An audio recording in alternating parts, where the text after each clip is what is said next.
Hi, everyone. Welcome to the comment section on Hats TV. I'm your host, Shivani Prasad, and I'm so excited to have you here for this episode today with Jacky Doorey. On the comment section, we debunk, explain, review, and answer questions about comments left by people on your favorite social channels: Instagram, Twitter, YouTube, Facebook, Reddit, TikTok, and more. We answer questions like, is this comment true? Should it be making you question your beliefs? Is it something to consider, or is it a game changer? We talk to experts to get you the answers you need. Thanks for joining us today on the comment section.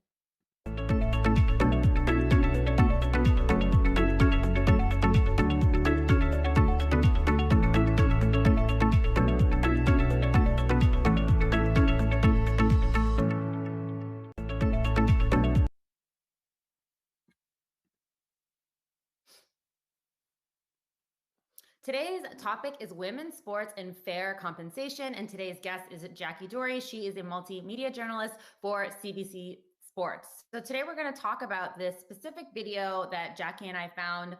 It's on TikTok. We saw it on Instagram. I'm just going to play it right here.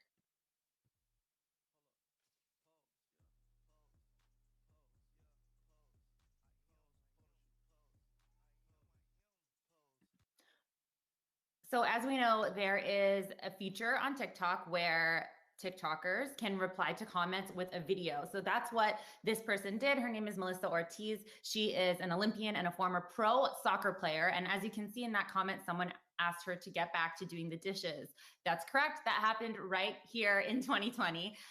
So we also found some comments that we want to discuss underneath that video. One of them right here says she might be better, but men are still going to get more of the bag at the end of the day, and that's all that matters. And another one we saw said, oh, sorry, that one's not showing up as good. Let me fix it. Oh, sorry, guys. It's still not showing up well there, but I'll read it to you regardless. It says, the first woman that actually deserves the same pay as men. So there are a few different issues, obviously, with both of these comments. And here to talk to me about them is my friend, Jacky Doorey. Jacky is a Toronto-based host and digital content creator that has worked at CBC Sports for the last 5 years. She started with the CFL and made her way to CBC, where she focuses on Olympic, Paralympic, and Canadian sports stories. Her favorite thing is telling human interest stories through the lens of sport, so she's in the perfect place at CBC. Jacky, thank you so much for being here with me today. Hi, I'm so excited. On the comment section, I'm psyched. Thank you for having me. Oh my God, I'm so excited to have you here. You're the perfect person to talk to about this. We have been talking about this for a while. We always look at the Gist Instagram and like send each other things, and we're like, this is crazy that like people are still having these types of discussions, especially considering women in 2020. It's a little insane, but this is something that you do for work and that you cover for work all the time. And so we have a few questions. First of all, we know that these kind of misogynistic comments are not new in the world of women's sports. Not surprising that it's happening in 2020, but still a little crazy to think about. So can you tell us a little bit about what the current situation is with this type of bullying happening to female athletes? Yeah, I mean, unfortunately, it's something female athletes have dealt with from day one. So there's that, which is super unfortunate. But I think actually in the last couple of years, especially with social media, we're seeing a lot of the comments, like our friend with the doing the dishes comment, which like A+ for originality. I've never heard that one before. But like our friends like that are getting called out because the more and more exposure women's sports gets, the more and more their talent is put on display, the more people are able to talk about things that aren't mainstream on social media. So like in this case, NBA, MLB, NHL, all that stuff. The more that people can talk about women's sport, the more it's kind of like, come on, man, like these comments are just so silly. And it actually, I think, helps women's sports in a way because it's kind of like gives people, it brings attention to them in kind of a bit of a negative way, but it allows them to be like, dude, you try kicking this right corner shot. You know what I mean? Like, come on. It's crazy. Yeah, she is pretty incredible. So let's take a look at those two comments that we found. So the first one, I'm going to try to put it up again. Let's see if it works. I think I should have fixed the timing. Fixed the positioning on it a little bit. But so we'll talk about this one first. The one that says the first woman that actually deserves the same pay as men, and then the other one that says she might be better. So fully acknowledging that she is better. So that she might be better, but it doesn't matter because she won't get paid as much as the men in the same sport. This is something that comes up a lot when we talk about women's sports, right? We are always having this discussion of fair pay. So I know there's been this potential lawsuit with the U.S. women's soccer team. Can you tell me what's going on with it right now? And where are we at with this equal compensation conversation for female athletes? Honestly, it's such a complicated issue, and there's so many points at play. There's literal facts and there's philosophical things, and it all comes together in this case, the one that you just brought up with the national women's soccer team in the USA. So and I think it's like the best example kind of to look at the men versus women and pay compensation through, because there's not many men's and women's leagues that we can compare as closely as we can with the national US men's team and the national US women's team. We know the women's team has done some incredible things. They're Olympic champions. They've won, multiple World Cups in the past few years. Like, we know that they've been on the radar. I don't think we can say the same thing about the U.S. men's team. So what happened was, about a year in 2019, 28 members of the U.S. women's soccer team filed a gender discrimination lawsuit against USA Soccer. And it got into a lot of things. It got into pay, it got into coaching, it got into the way they're treated medically, it got into how often they play compared to the men's team. So there was a lot of things that they wanted to talk about, but one of them was a grievance under the Equal Pay Act. So what happened is they filed that. A judge took a look at it to see like whether there was any validity in the lawsuit, whether it should be put in front of a jury. And basically, the judge found that, okay, the women's team averages $220,000 of total payments per game in the time period that they were arguing about. The men's team averaged $212,000 in total payments per game. So in his eyes, he's like, well, the women get paid more. Then he took a look at their collective bargaining agreement, which is always a big thing when it comes to women's sports, because when you take a look at CBAs that men's sports have compared to women's sports, it's two completely different ball games. But he takes a look at their collective bargaining agreement, and he's like, a lot of the grievances you're talking about fall under this agreement, and you signed on to it. So it renews in 2021. You're going to have to live with it until then. So what he decided was that the case shouldn't go in front of a jury. So it was a big hit to the women's team, but the update is that they've appealed that. And it's really interesting. To me, this is what I love. Like, it's like taking a look at one piece of information, but we're seeing two different points of view. So we saw what the judge thought, and it's very much what USA Soccer brought up. They're like, look, I'll bring up the receipts. We paid the women more in this time period. Like, how can you talk about an Equal Pay Act when the women are getting paid more? But what the women are saying is like, we never said we didn't get paid more. But what we are saying is, look at how much more we did. Like, when you think about what the women have achieved and the fact that they only get paid like $8,000 more on average per game, like, it's kind of crazy. And that's what it comes down to, right? It comes down to like sweat equity. Like, what are they getting paid what they deserve for the amount that they've put out?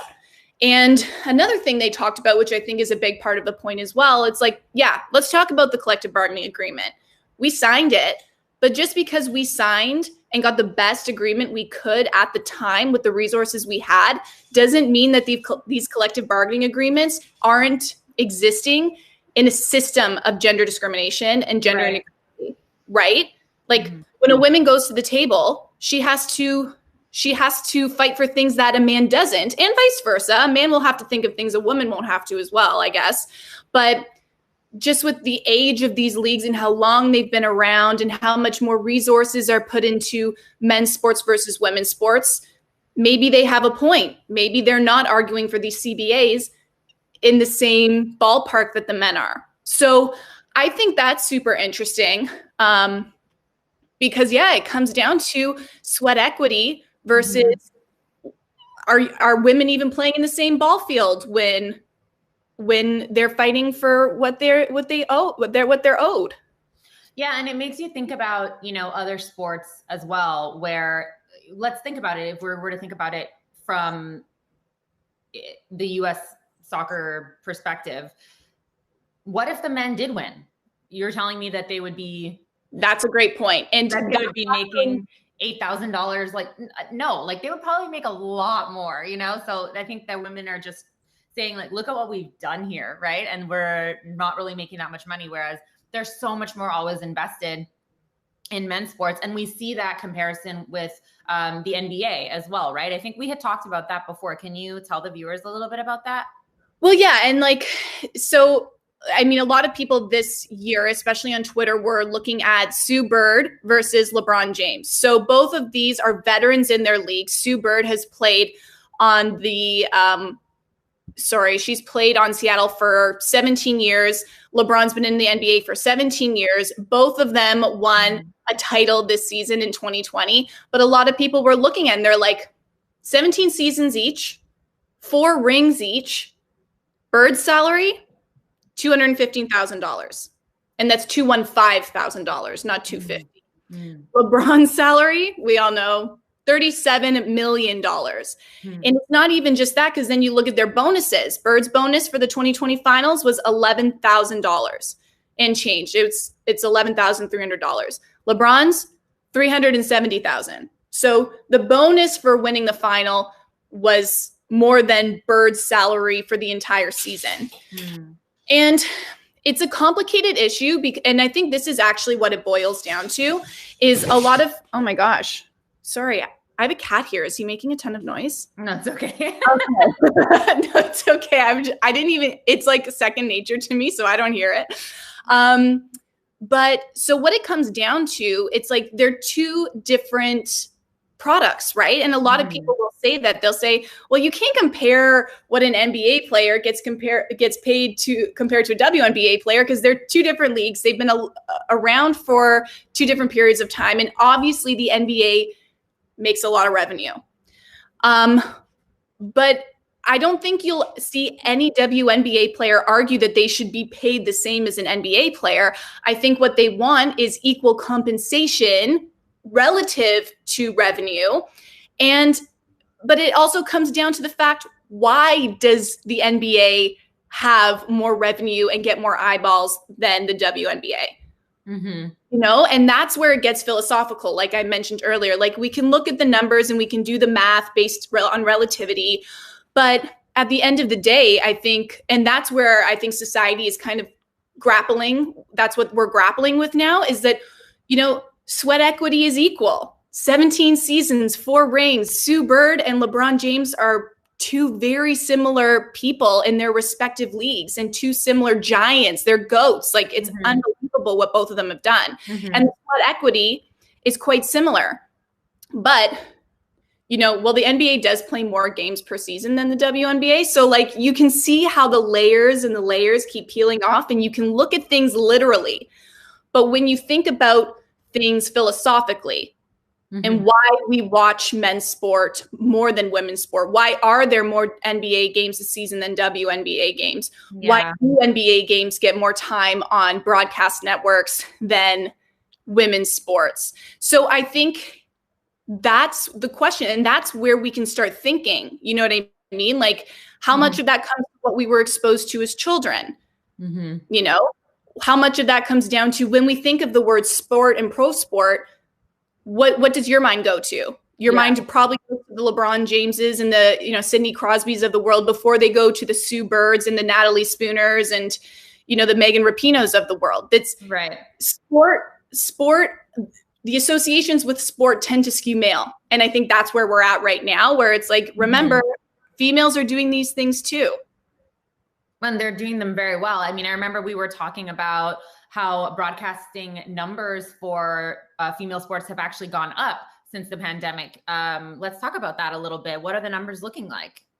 Yeah, it's super interesting. And I will preface this by saying it's a strange time. Like, sport has battled in 2020 in so many different ways just to happen at all. So, but it was interesting to see what happened with the WNBA and the NWSL in particular. So the NWSL is the National Women's Soccer League.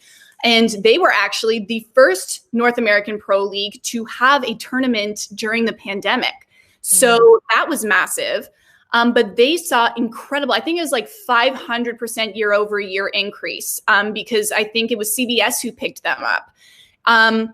So to give that context, there was no Challenge Cup last season. So they could only go up from there. But the fact that they were able to get record-breaking numbers for their finals, I think they averaged 600,000 in their finals, and their semis weren't even on TV. So the marketing wasn't great. Their semis, there wasn't much buildup, but yet they had record-breaking numbers for their final. And the WNBA saw 15% increase from their final from the season before, and that season had been a 14% increase from the final before that. So what's even more interesting about this is that a lot of the other pro sports, NBA, NFL, MLB, have all taken hits in their broadcast numbers for whatever reason. I mean, that's why I tried to preface this with it's such a strange year. People have bigger problems. Pro leagues are having to compete with one another because of scheduling in a way they've never had to before.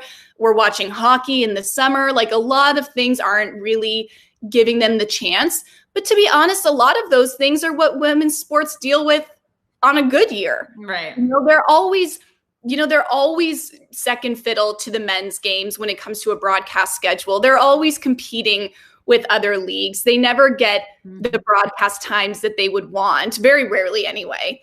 So the fact that women's leagues are showing improvement right now and kind of given a great field to grow in, which they haven't had in previous years, because the men's leagues, steamroll the broadcast schedule, steamroll, where they're put on the website, where people can see them, like their marketing, all of that stuff. The fact that these women's leagues were able to post some numbers show that they have a spot on the broadcast schedule, and given the right ingredients, people will watch. So it's super cool. Definitely. Yeah. So you were also talking about, and I just want to bring this up, this is less about fair compensation and just more about overall awareness about female athletes. You were also talking about when we were sort of discussing and like producing this episode, that we have some of the best women's hockey players in the US and Canada. And I was even telling you how I'm embarrassed because I love hockey and I can't even name those people. And that's a huge problem too. So can we talk a little bit about them? I really just want to shout these people out as much as possible.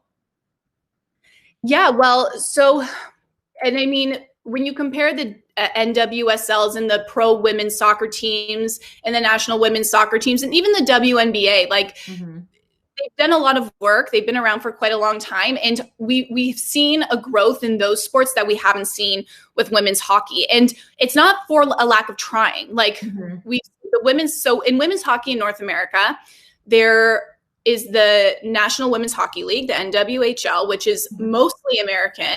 And then, if not largely American, because we also had the Canadian Women's Hockey League. We saw that league fold in 2019. For whatever reason, we could dive into that. That could be actually a whole entire other episode. So yeah, something to think about. But I'm like plugging myself to come and spend more time with you guys.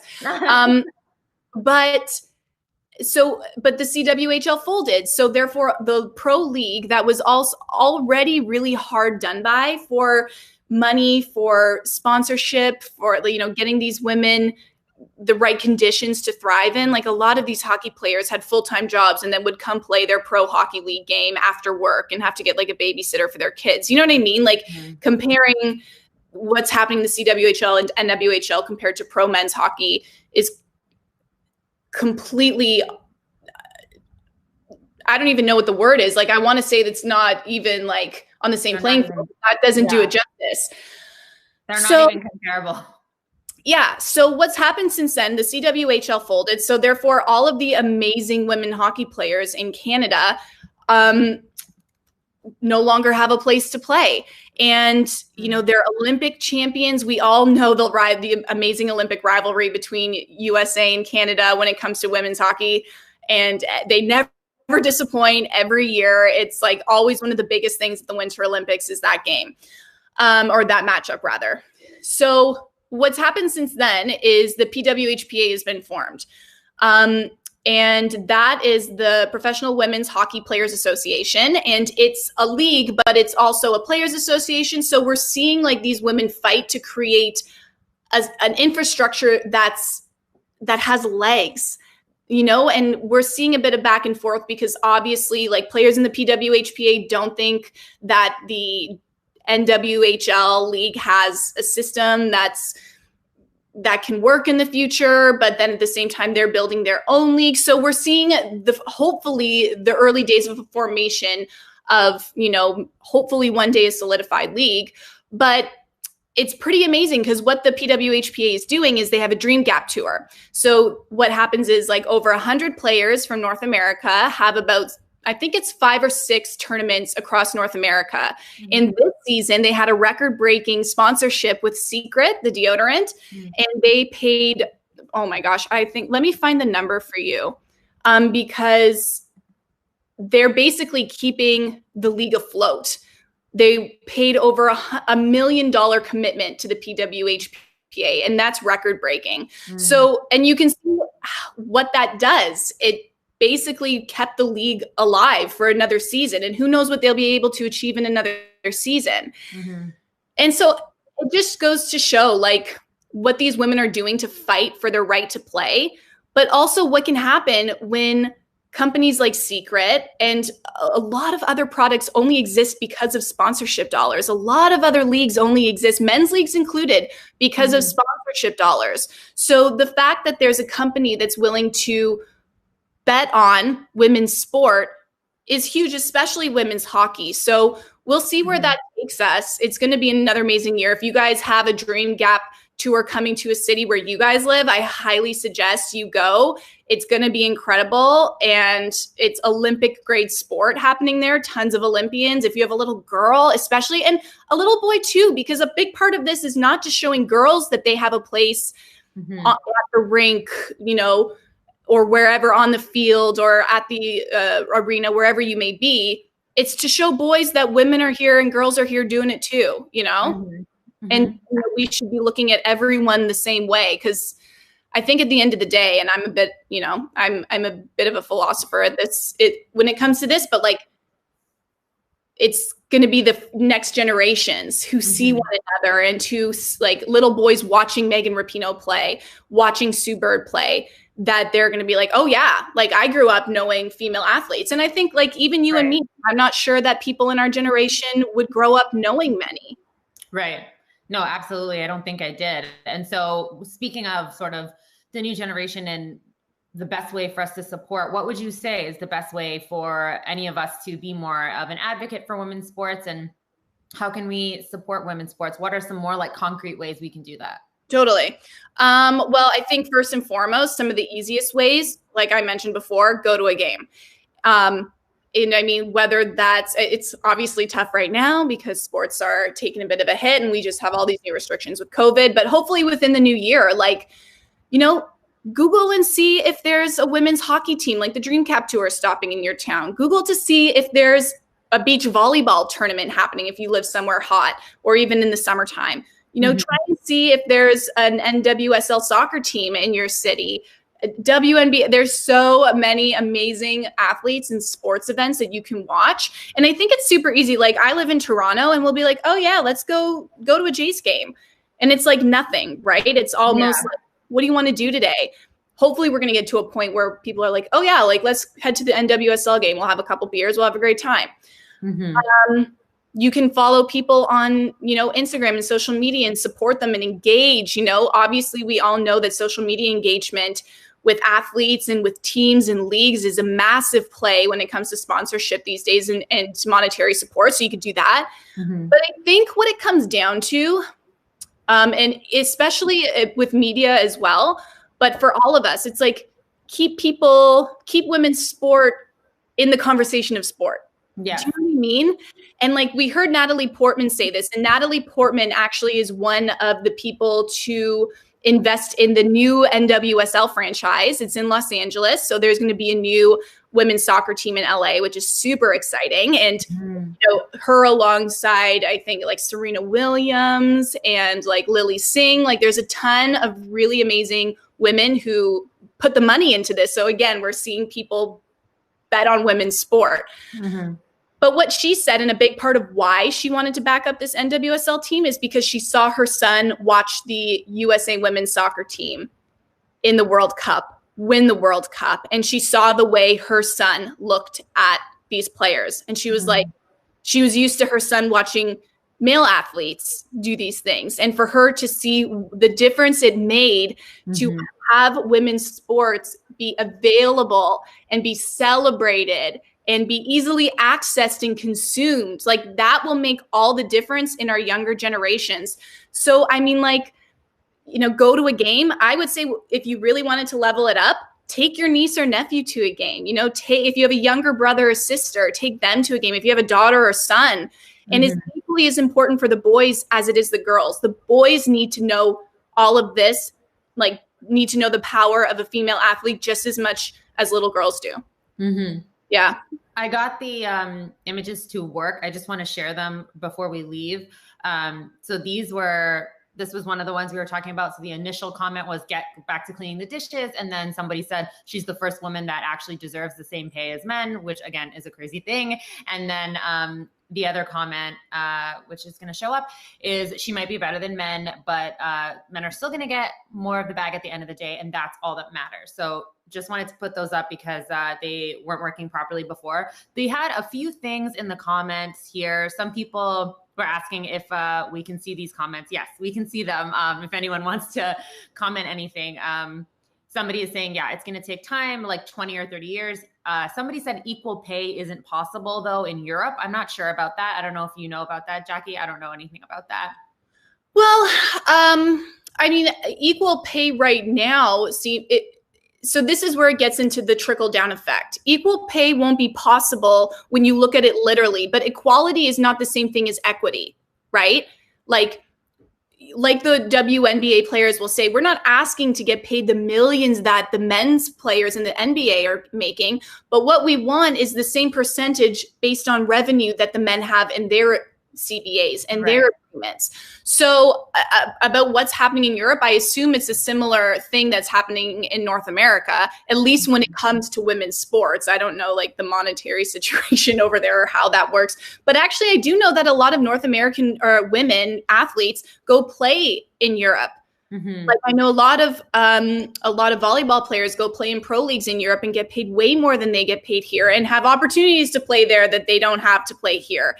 A lot of women basketball players play in Europe. And the funny thing is, it's like we talk about the NBA and men's sports making more money. Well, in Europe, not every women's sport league has a TV deal, yet they still get paid more in Europe than they do in the States. So that's why it comes down to, why do we pay women what we pay? Right. Why do we market women's sports the way we market it? Why do television networks not take on women's sport as a product the way they take on men's sport? And I think that truly it does trickle down, like we mentioned before, to the way that people consume sport. So like I said, we got to start keeping women and women's athletes in the same conversation as we do with the men when we talk about sport, because it's no longer a man's world. Like, not that that sounds a little crazy, because I hate when people say that, because it's not about one or the other. It's about both. And that's what I mean. You know, like remember it was a couple years ago now when a reporter was talking to, what's his name? Sorry, guys, I always do this. Hold on, I'll get it. Thank God for the internet right here. Andy Murray. And he was talking about Andy Murray being the first male to do a certain number of Grand Slams or whatever. And Andy Murray goes, hey, buddy, like Serena Williams has done that. Exactly. Yeah. That's what I mean. So that's why it falls on the media. It falls on all of us to really remember sport is male and female. And as we continue on, not just male and female, it's gender nonconforming, like sport. Everyone. Yeah. It's for everyone. Right. So, I mean, that's, there's so much to unpack here. But I mean, I think that the comment that you mentioned to begin with is just like, it just goes to show like, that's so archaic at this point. And he's going to get caught out on it, as he obviously did, by a pro player. That's embarrassing. Exactly.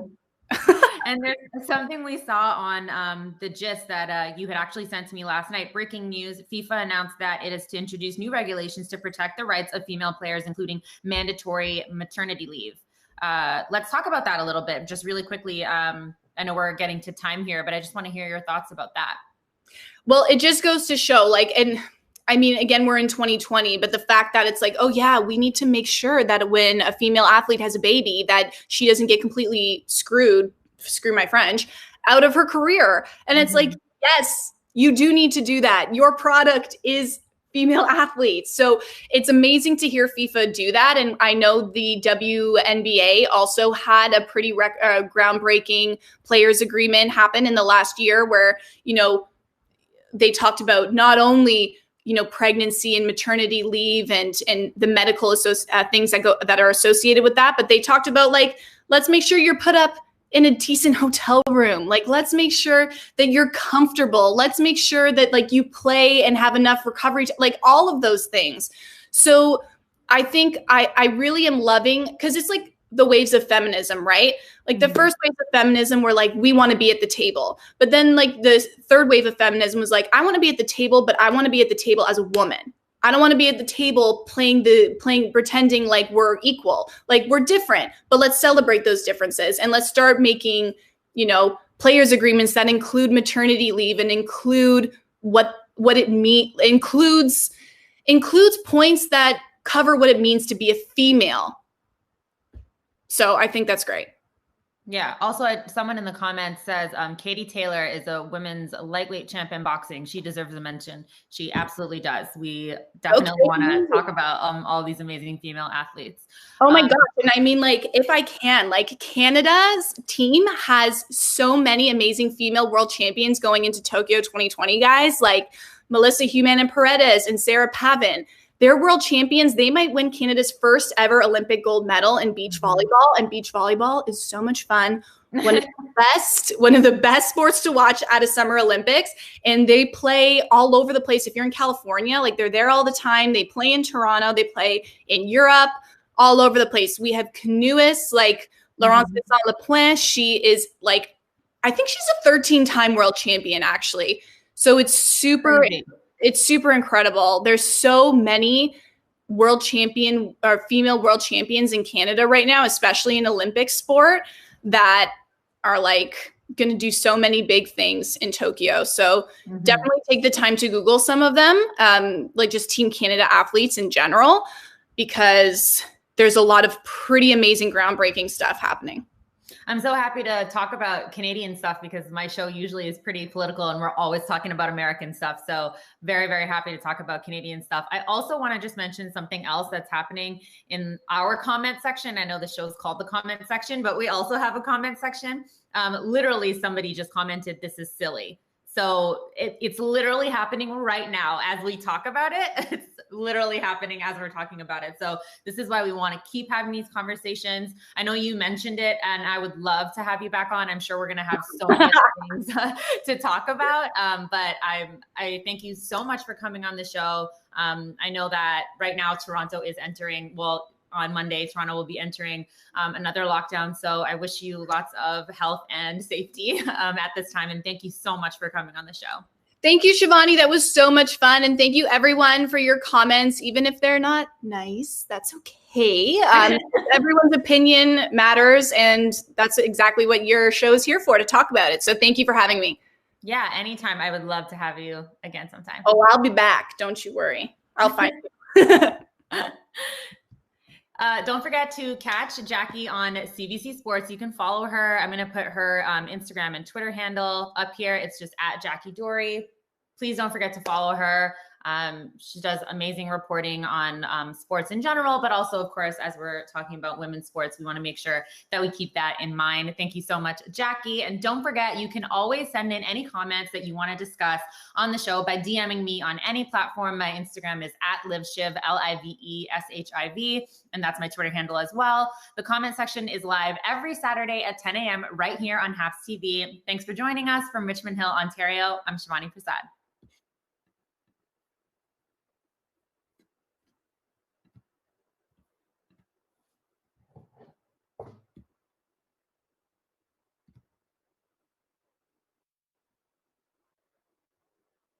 Cool. Are we off? Yes, we're off. All done.